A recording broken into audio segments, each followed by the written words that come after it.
السلام عليكم، ازيكم حبايبي؟ عاملين ايه؟ يا رب تكونوا بخير. النهارده هنعمل كيكه سهله وبسيطه ويعني مش صحيه قوي، نص نص، او هي مش صحيه بمعنى اصح.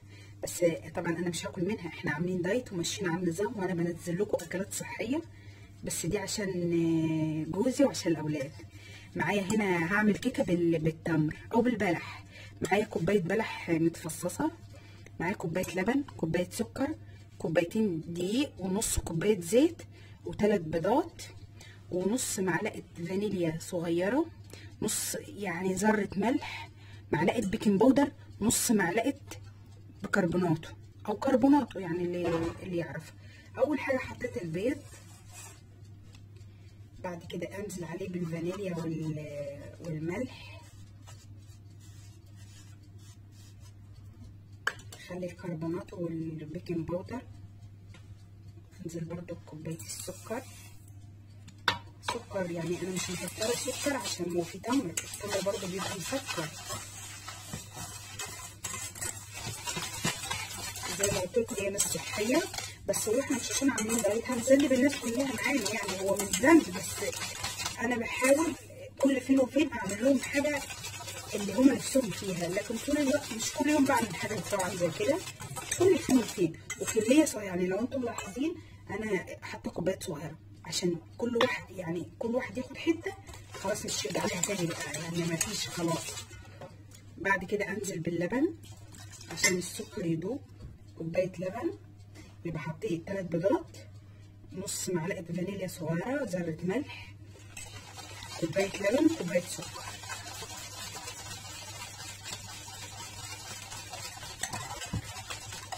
نقلب كده كويس.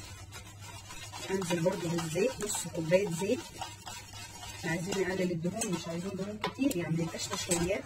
وبرضو لو عندك اطفال، الاطفال محتاجه نشويات وكربوهيدرات، مش زي الكبار. الكبار لا، مش محتاجين على فكره.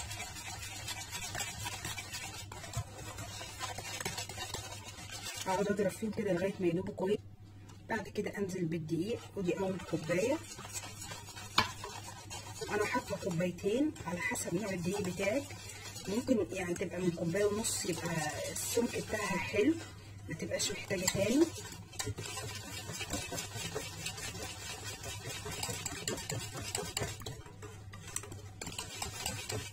وطبعا ما دام حطيت الدقيق احط البيكنج باودر والكربوناتو، احط الكوبايه التانيه، هي هتاخدهم هتبقى كويسه يعني. طبعا حد يقول لي ما حطيتش التمر ما نحطوش دلوقتي. بصوا بعد ما ضربتها كويس حطيت ذره قرفه، لان التمر بيبقى مع القرفه بيدي ريحه حلوه، سنه صغيره يعني ربع معلقه صغيره. بعد كده عندي الصينيه بتاعتي انا دهناها زيت، هكب بقى فيها الخليط بتاعي. بصوا الخليط سايل، مش بيبقى جامد قوي يعني، هي المقادير مظبوطه وهتطلع لك صينيه. يعني لو انت عندك الطقم 3 صواني، اصغر صينيه فيه اللي هي مقاس 22 او 23، لان هي بتبقى مختلفه في المقاسات، كده بتنفع وكده بتنفع. بعد كده اجيب التمر بتاعي، هي بتبقى حلوه قوي. طبعا لو حطيته وربيته مع العجينه هينزل في قعر الصينيه وهيتحرق، يعني هيبقى في القعر من تحت هيبقى محروق. لا انا هحطه كده على الوش، مش هينزل في القعر ومش هيتحرق.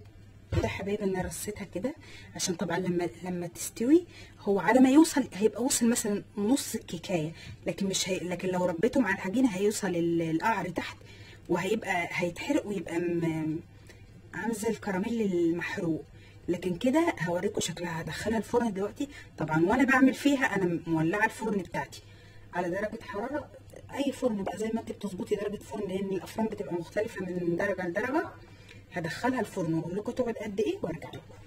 وده حبايبي الكيكه بتاعتي بعد ما خرجت من الفرن اهي. بصوا كمان عايزه اوريكم حاجه. طبعا ادي الصينيه بتاعتي اهي،